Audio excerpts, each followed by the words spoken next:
اغا غزوه بدر او بعضی دیتا غزوه بدر تا اغا د اسلام د ټولو نه اولنۍ غزوه وای او هغه صرف په دې لحاظ باندې چې په دې کې باقاعده هغه جنگ شوی نور دا د اسلام هغه 5 نمبر هغه غزوه ده د دین مخکې هغه سلور غزاګانې هغه شوي دي او سلور سرایا نبی علیہ السلام سلور لخکرې هغه هم لېږلي دویمه هجرۍ کې د رمضان میاش دغه اولنې کال و چې د روجې هغه په مسلمانانو باندې هغه پرس کړلې شوې نو د خلکو روجه ده نو نبی علیہ السلام ته پته ولګېده چې د ابو سفیان هغه قافله کم چې د مکې نه هغه شام ته تلله او نبی علیہ السلام د دې لپاره هغه وتلی و غزوه ذی عشیره د هغې تذکره په تېره جمعه باندې شوې وه خو هغه قافله د لاس نه وتلې وه شام ته بیا دغه قافله چې واپسۍ کې هغه راتلله نو کله چې مدینې ته هغه نږدې شوه نبی علیہ السلام ته پته ولګېده چې دغه قافله هغه واپسۍ کې را روانه ده نو په 12 رمضان باندې 12مه روژه باندې نبی علیہ السلام هغه د کور نه هغه ووتلو د نبی علیہ السلام سره هغه تقریبا 313 صحابه دي او نبی علیہ السلام چونکې د قافلې په اراده باندې وتلی و نو نبی علیہ السلام په چا څه پابندي نه وراغوستلې چې تاسو به خامخا ټول هغه اوځئ زما سره نو چې څوک په خپله مرضۍ باندې وتل نو هغه د نبی علیہ السلام سره هغه ووتل د دیو سره هغه 2 اسونه یو اس هغه د مقداد رضی الله تعالی عنہ یو د زبیر رضی الله تعالی عنہ او تقریبا هغه اویا اوخانو او په هر اوخ باندې با هغه 3 کسان تقسیم کړل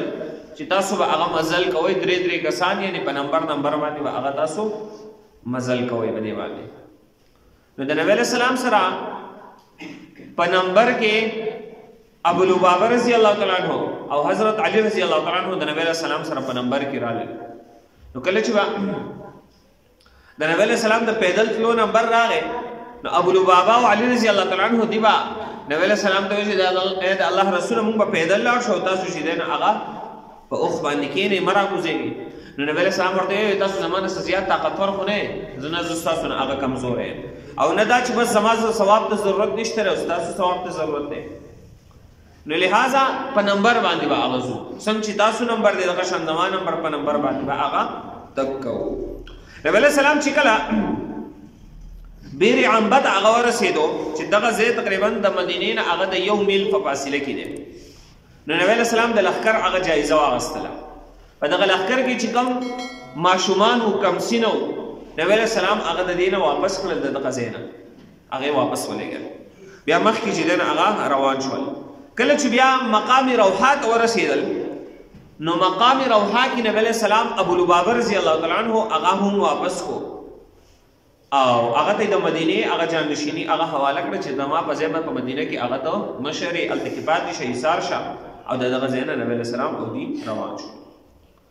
او په دغه ځای کې چې نن هغه دا کسان په 3 حصو تقسیم کړل هر حصے کې یو مشر هغه مقرر شو هغه مشر ته جنډه حواله کړل شو د یو حصے مشر هغه مصعب بن عمیر رضی الله تعالی عنہ مقرر شو جنډه هغه ته حواله شو د بلې حصے مشر حضرت علی رضی الله تعالی عنہ هغه ته جنډه حواله شو او د بلې حصے مشر یو انصاری صحابي هغه مقرر کو هغه ته جنډه حواله شو بیا چې کله نبی علیہ السلام مقام صفرا ته ورسېدو په دغه ځای کې نبی علیہ السلام هغه 2 کسان هغه جاسوسان ولېږل یو بس بن عمر او بل عدی بن ابي زغبا دا 2 صحابه نبی علیہ السلام ولېږل چې تاسو لاړ شئ او د قریشو د قافلې هغه معلومات وکړئ او هغه راوړئ معلومات نو دی لاړل د بدر د کوی خواته هلته کې دی وی چې موږ معلومات وکړو نو هلته 2 زنانه دي هغه هم وبډه کوي دی هم وبډه کوي یو بل کس ته مجدی بن عمر هغه هم وبډه کوي نو دی اوس وګه هغه 2 زنانه یو بل سره خبرې کوي دا یو زنانه په بلې باندې قرضه ده نو دې ته وایي ته به زما د پیسې کله راکې نو هغه ورته وایي وسان قریب یو ورځ 2 کې چې دی نه هغه د قریشو قافله ده هغه د شام نه روانه ده او دې ځای ته په ورځ 2 کې راورسي زه به د هغوی لږ خدمت وکړم ما ته به څه پیسې میلاو شي زه به ستا قرضه ادا کوم نو دوو صحابو دغې خبرو ته هغه غوږ ایښودلی دا خبرې چې واورېدلې دغه ځای نه روان شول نبي علیه السلام ته یې خبر ورکړو چې په ورځ دوه کې قافله رارسېدونکې ده خو کله چې دغه جاسوسان نبي علیه السلام لېږلي په دغه وخت کې چې دی نه هغه ابو سفیان سره د یو څو ملګرو هغه هم د جاسوسۍ دپاره به خپله هغه راوتلی ابو سفیان ته خو پته و چې دا قافله د مکې نه تللی نو یو پیر به دې حمله شي ونه چې اوس واپسۍ کې ځي نو به دې به هم حمله کېږي نو د دې وجې نه ده چې دی نه هغه په خپله د جاسوسۍ دپاره دی راوتلی و دی دغه کوهي ته راورسېدو نو صحابه خو تللي دي دې کوهي کې چې دی نه هغه خوا ته صرف مجدي ابن عمر پاتې شوی دی د هغه نه تپوس کوې دلته کې تا څوک لیدلي دي که نه دي هغه ورته نور خو داسې څوک نه خو یو دوه زنانه وې یو دوه سړي راغلي اوبه یې ډکولې وایي دغې کسانو خپل اوښان په کوم ځای کې ودرولي د وربیا هغه خوازي کې ودرولي ابو سفیان لاړو د هغوی د اوښانو هغه کوم ځای کې چې اوښان ودرولي هغه ځای ته لاړو او اوښانو چې دی نه هلته کې کوم ګندګي پچې کړې وې هغې راواغېستلې هغې نیمې کړلې هغې کې د کجورې د خرمې زړی و هغه زړی یې راواغېستلو هغې داسې وکتلو او وایي قسم په الله دا زړی چې دی نه هغه د مدینې د خرمو دی دا کسان د مدینې نه وو دا چې دی نه هغه د نبی علیه السلام جاسوسان وو او نبی علیه السلام راوتلی دی د قافلې دپاره کله چې ده ته پته ولګېده چې نبی علیه السلام د قافلې دپاره هغه راوتلی دی حمله کوونکی دی نو ده چې دی نه هغه د دې ځای نه لار بدله کړه او د سمندر په غاړه باندې په کناره باندې هغه روان شو خو په دغه ځای کې زمزم غفاري له هغه اجرت ورکړو پیسې ورکړلې دا پیسې واخله او په منډه په یو تیز رفتار اس په اوښ باندې هغه لاړ شه او مکې ته هغه خبر ورکړه د مکې خلکو ته ووایه چې ستاسو قافله هغه په خطر کې ده او د خپلې قافلې چې دی نه هغه د حفاظت لپاره راوځي نو یو طرف ته زمزمي غفاري لاړو بل طرف ته چې دی نه هغه ابو سفیان په کناره باندې په اوږده لاره باندې هغه لاړو او خپله قافلې هغه وایستله کله چې نبي علیه السلام مخې ته راغی نو قافله خو وتلې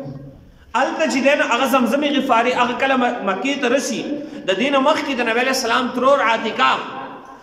چې هغه دغه وخت کې نه مسلمانه شوي بیا بعضې روایتو کې راځي وروسته مسلمانه شي بعضې کوي چې وروسته هم نه مسلمانه شي د نبي علیه السلام ترور عاتکه هغه په مکه کې هغه خوب ویني یو کس چې دی نه هغه په اوښ باندې سوړ دی مکې ته چې دی نه هغه راغی مکې کې چې دی نه هغه دغه کس چې دی نه هغه اواز کوي دغه کس اواز وکړو د دې نه پس چې دی نه هغه دی جبل قبیس ته هغه خیږي جبل قبیس ته دی وختو د ده سره یو کاڼی دی هغه یې راوویشتلو دغه کاڼی چې دی نه هغه د دغې کاڼې هغه ذرات هر کور ته چې دی نه هغه ووتل او دی چې کله اول راغی په دغې ځای کې دی اواز کوي الا انفروا آل غدرین الى مصارعکم ای دوکبازو خلکو خپل د مرګ ځای ته د وجلو ځای ته په دستۍ سره چې دی نه هغه وځئ آل غدرین او دوکباز ورته د دې وجې نه هغه وویلی شو چونکې دوی د نبي علیه السلام سره دوکه کړې وه د دې وجې نه ورته به دغه خوب کې آل غدرین وویلی شو الا انفروا آل غدرین ای دوکبازو خلکو وځئ الى مصارعکم د خپل وجلو ځای ته چې دی نه هغه په دستي سره وځئ او بیا یې هغه کاڼی د غر نه راوویشتلو او په هر کور کې چې دی نه د هغې کاڼې نه هغه په اسمان کې هغه ټوکړې شو هر کور ته د هغې نه ذرې ورسېدلې دا چې کله راپاڅېدله خپل ورور عباس رضی الله تعالی عنه هغه ته یې خوب بیان کړو خو هغه ته یې وویل چې دا خوب به چاته وینو هغه راووتلو بهر ته هغه خوب یې ولید د ده ملګری و هغه ته یې بیان کړو ولید ولګېد خپل پلار عتبه ته یې خوب بیان کړو عتبه ولګېد ابو جهل ته یې خوب وویل په دې کې عباس رضی الله تعالی عنه په لاره باندې روان دی ابو جهل سره د کافرانو سره هغه ناست دی عباس رضی الله تعالی عنه ته یې اواز وکړو وایي تعجب دی په تاسو باندې تر اوسه خو ستاسو سړو هغه د پیغمبرۍ دعوه کوله اوس خو ستاسو زنانو هم د پیغمبرۍ دعوې شروع کړلې دا ورته یې قصه څه ده هغه ورته ووایي تاسو خو خوب لیدلی دی دی ورته وایي دا خو خوب لیدلی زما خور خوب لیدلی دوی په خنداګانې هغه شروع کړی دغه خنداګانې کولې او په دې کې چې دی نه هغه مکې ته زمزم غفاري په داسې حالت کې راورسېدلو چې د اوښ پوزه یې هغه شلولې ده ګریوان یې شلولی دی او په داسې حالت کې هغه راورسېدو په دغه وخت کې د ایمرجنسي هغه علامت دا و چې د اوښ پوزه به یې شلولې او خپل ګریوان به یې شلولی او نو پته به لګېده چې بس هنګامي حالات دي نو ده چې دی نه هغه خبره بیان کړه چې ستاسو قافله هغه په خطره کې ده او د هغې د مدد دپاره راوځي کله چې د زمزم غفاري دا خبره واورېده او هلته یې هغه خوب اورېدلی او اول خو په خوب پورې خنداګانې کولې خو چې کله یې دغه خبره واورېده دوی سره سیره غونته پیدا شوه او د هغه ځای نه پاڅېدل کورونو ته یې منډې کړلې اسلحې یې راواغېستلې د جنګ دپاره هغه تیار شول په دې جنګ کې هغه دې ټول وتلي دي یو کس نه دی وتلی او یو کس په وتلو کې چې دی نو هغه ډېر زیات هغه شاته کېدلو خو ابوجهل په زور سره وګورئ یو د نبی علیہ السلام هغه تر چې نبی علیہ السلام ته به هر ټایم هغه بدر دی وي ابو لهب هغه نه دی وتلی دغه وخت هغه بیمار و دی خپل نه شو تللی خو د خپل ځای باندې د ابو جهل رور عمرو ابن د ابو جهل رور هغه ته د پیسې وي تقریبا 4000 درهم د قرضه ورته دا ورته چې زبتا پستا دا قرضه هغه معاف کوم خو زما په ځای باندې هغه ته چې نه هغه وسه ورته صحیح نه دا ورته قرضه معاف کړه ابو لهب او دغه په ځای باندې هغه وبدلو د ابو جهل رور او بل یو کسو امیہ ابن خلف هغه نه وتلو نتلو ابو جهل په ډیر زور راوست په زور یې ځان سره بوتلو خو دغه نتلو هغه یو لوی وجه د مدینه د انصارو سردار سعد بن معاذ رضی الله تعالی عنہ د او د امیہ بن خلف دا ملګری و د جاهلیت د دور نه کله چې به دا امیہ شام ته تجارت لتللو د په مدینه کې د سعد بن معاذ سره پاتې کېدل کله چې به سعد بن معاذ دلته طواف لراتللو د امیہ سره پاتې کېدل نو کله چې د نبی له سلام بعثت شو نبی له سلام مدینه ته راغی نو سعد بن معاذ مسلمان شو خو بیا د هغه ملګرتیا مطابق د سعد بن معاذ یو رشیدن هغه مکه ته راغی د طواف ته راغی نو د سعد بن معاذ رضی الله تعالی عنہ د امیہ ته وې چې ما په دې ټیم کې هغه د حرم شریف ته بوزي چې هغه ټیم کې د کافران نور نه یې څوک نو ورته صحیح د ماسپخینی ټیم کې هغه بوتلو اوس دې طواف کې بدغه طواف په دوران کې ابو جهل راغی ابو جهل چې راغی هغه وکتل چې دا خو انصاری دی او دا خو مسلمان دی نو امیہ بن خلف ته بدر دې شروع کړ چې ته مسلمانان راولي هغه له پناه ورکې اول ته جنن هغه طوافونه کوي نو امیہ ته خبرې وکړې بیا دې سعد بن معاذ ته خبرې وکړې نو دا سعد بن معاذ له غصور له دور ته الټه خبرې وکړې ابو جهل ته دې امیہ بن خلف ورته وی چې دا خو زموږ سردار دی ته دې مو آیا نو سعد بن معاذ څخه غصه شو د خپل ملګری ته وی وای ما د نبی له سلام نه اورېدلې دي چې ته به د نبی له سلام د صحابه او د لاسونو چې دینه هغه قتل کیږي ته چې دا خبره واورېدله ته انتهایی ویریدو او علامه ابن حجر رحمه الله د بخاری شریف په شرح کې د حدیث لاندې هغه لیکي وای دې دومره ویریدو دا خبره وکړه والله ما يكذب محمد نبی له سلام قسم په الله چرته هغه دروغ نشي ویلې فکاد ان يحدث نږدې و چې د او داس ما چې دومره هغه دی ویریدو دومره یره په باندې رااله په امیہ باندې او دغه ځګینه په منډه هغه کور ته لاړو خپل بیبي ته هغه ته قصه بیان کړه خو هغه هم ویری دی هم ویری بیا چې کله د دغه بدر د مقالات لنو دی بیا شاته کېدلو دی بیا شاته کې دی نتلو نو ابو جهل ورته داسې چل وکړه زه به تاله یو تیز رفتاره اس درکم چې تا ته هم کله محسوس شي چې خطره ده په هغه اس باندې کېنه واپس شي دی نه هغه راتخ نو دی کور ته لاړو خپل ښځې ته وایي سامان تیار که زه وځم نه ښځه ورته ووایي تا ته ستا د انصاري ملګري هغه خبره یاده نه ده دی ورته وایي ما ته خو یاده ده خو زه داسې نه ځم لږ ځای پورې ځم چې هلته کې کله د دې خلکو زما نه توجه اخوا شي زه به بیا واپس راوتښتم ورته وایي ستا خو دی لاړو یو ځای کې پړاو غورځېد بل ځای کې دی وایي وس واپس کېږم بل ځای کې وایي وس واپس کېږم بل ځای کې وایي وس واپس کېږم په دې حالاتو کې هغه دی روان دی او دی حتی تر دې چې دی د بدر ځای ته هغه ورسېد او هلته بیا دی چې دی نه هغه مردار شوی دی کله چې د قریشو د قافله هغه ووتله او د لښکر مخې ته راغی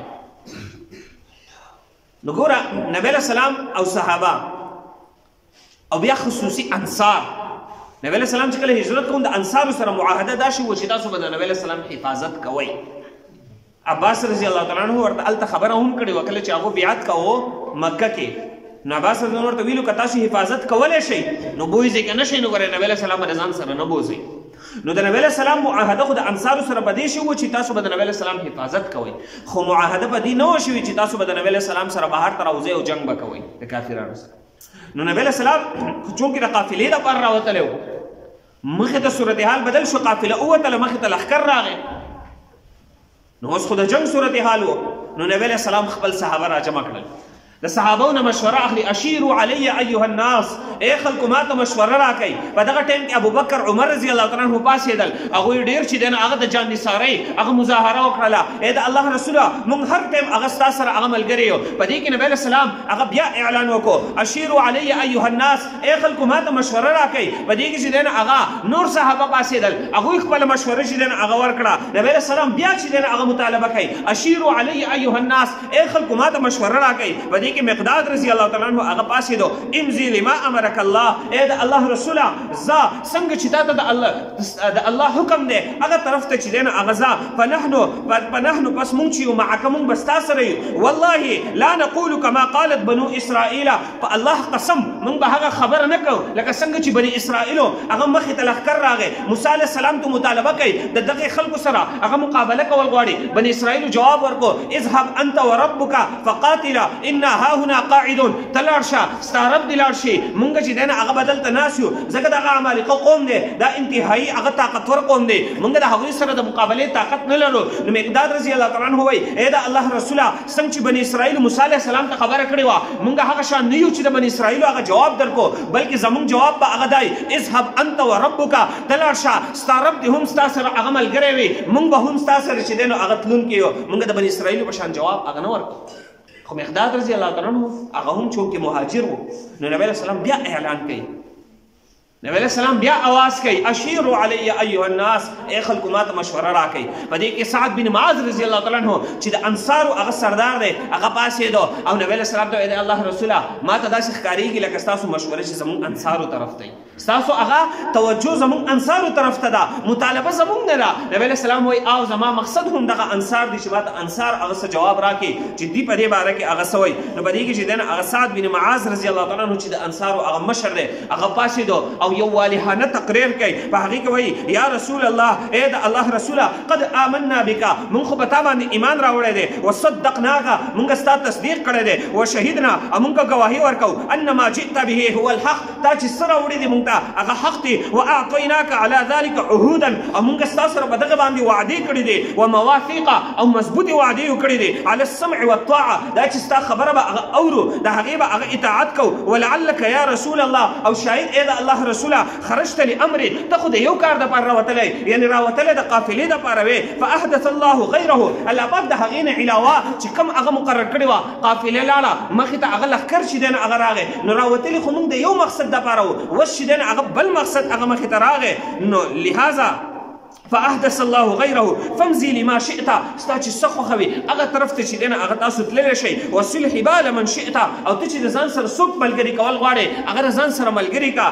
واقطع حبال من شئت او څوک چې شاته پرېښودل غواړي هغه پرېږده هغه ته چې دی نو هغه پرېښودلی شي. وما اخذت منا كان احب الینا مما ترکت او زمونږ د مالونو نه چې هغه ته څه واخلې هغه مونږ ته داسې خوښ دي کوم چې مونږ ته پاتې شي د هغې نه زیات خوښ مونږ ته هغه دي کوم چې زمونږ نه هغه ته واخلې. او لهذا وما امرت به من امرنا فامرنا او څه حکم چې مونږ ته کوې هغه وکړه نتبع لامرک مونږ به ستا د حکم هغه تابعداري کوو. لئن سرت حتی تأتي برق الغماد که مونږ ته حکم وکړې چې برق الغماد یو مقام دی هغې طرف ته لاړ شئ مونږ به هغې طرف ته چې دی نه هغه هم لاړ شو. فوالذي بعثک بالحق په هغه ذات دې قسم وي کوم ذات چې هغه ته په حق سره رالیږلی لو انت عرست بنا هذا البحر که دا دریاب ته هغه مونږ ته پیش کړې چې دې دریاب دې سمندر ته هغه ټوپ ووهئ په الله قسم مونږ به سمندرونو ته هغه ټوپ کو ستا په حکم باندې. وما تخلف منا رجل په مونږ کې به یو سړی هغه داسې پاتې نه شي چې هغه د سمندر نه هغه شاته پاتې شي. وما نکره او مونږ دا بد نه ګڼو ان نلقي عدونا دا چې مونږ د دشمن هغه مخامخ شو. وانا لصبر او مونږ به صبر کوونکي یو عند الحرب په وخت د جنګ کې صدق عند اللقاء مونږ به په وخت د دشمن سره د ملاقات کې هغه مونږ به رښتیني یو خپله خبره به هغه رښتیا کوو صبر کوونکي به یو. ولعل الله یریک منا ما تقربه عینیک فسر بنا على برکة الله او شاید چې زمونږ د وجې نه الله ستا سترګې چې دی نو هغه یخې کوي لهذا زمونږ سره چې دی نو هغه ته ځه کوم طرف ته چې هغه ستا خوښه وي مونږ به وتللی شي. دا والهانه تقریر چې کله سعد بن معاذ رضی الله تعالی عنه وکړو نبی علیه السلام خوشحاله شو. د نبی علیه السلام مخ مبارک هغه د خوشحالۍ نه هغه وپړقېدلو. نبی علیه السلام صحابه چې دی نه هغه بوتلل د بدر مقام ته. اخوا چې دی نه هغه کفار د بدر ځای ته هغه مخکې راورسېدل. په چینه باندې قبضه هغوی وکړله، په عمده ځای باندې هغه په مټه خاوره باندې قبضه هغوی وکړه. دې خوا صحابو ته هغه داسې ځای پاتې شو، هغه شګلنه خاورې دی، هغې باندې خپک دی، هغه دوړې کوي. هلته چې دی نه هغه اوبه نشته دی. په دغه شپه باندې الله پاک هغه باران کوي. هغه باران د رحمت باران دی. هغې باران د وجې نه مسلمانانو اوبه ډکې کړلې. د هغې باران د وجې نه هغه شګلنه ځمکه هغه مضبوطه شوله. د هغې باران د وجې نه هغه مټه خاوره چې د کافرانو د طرف نه وه هغې کې خټې جوړې شولې. کله چې به یې خپه یې ښودله هغه به چې دی نه هغه ښویدل. نو مدد په دغه شپه باندې الله پاک هغه د مسلمانانو وکړو او داسې مدد یې وکړو. علي رضی الله تعالی عنه فرمایي غالبا وایي په دغه شپه باندې هغه ټول لښکر هغه خوب کړی دی، ټولو صحابو خوب کړی. علاوه د نبی علیه السلام نه چې ثابته شپه نبی علیه السلام هغه په فریاد جړا الله ته هغه فریاد کول، جړا کول، الله نه دعاګانې غوښتل. ټوله شپه په نوافلو کې په دعاګانو کې نبی علیه السلام صرف کړي ده او ټول صحابه چې دی نه هغه اوده. او علما لیکي په وخت د جنگ کې هغه خوب دا نعمت دی د الله د طرف نه، دا رحمت دی د الله د طرف نه. او په وخت د